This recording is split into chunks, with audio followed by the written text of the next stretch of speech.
Hey everybody, this is a quick video in case you have a Panasonic Technics ST-G30 media player, CD player, amplifier, etc. and you need to do a hard reset to the factory default settings on it. Now you're going to want to do this for one of two reasons. The first one is troubleshooting.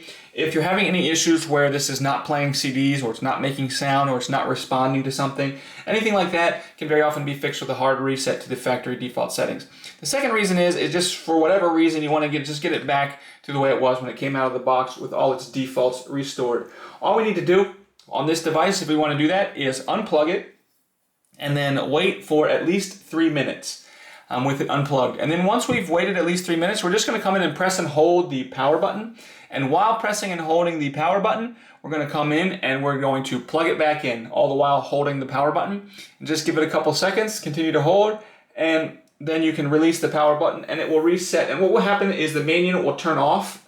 It will turn on, it will do its reset, it will automatically turn off, all the lights on the front will flash, and then you can go ahead and set it back up as a new device.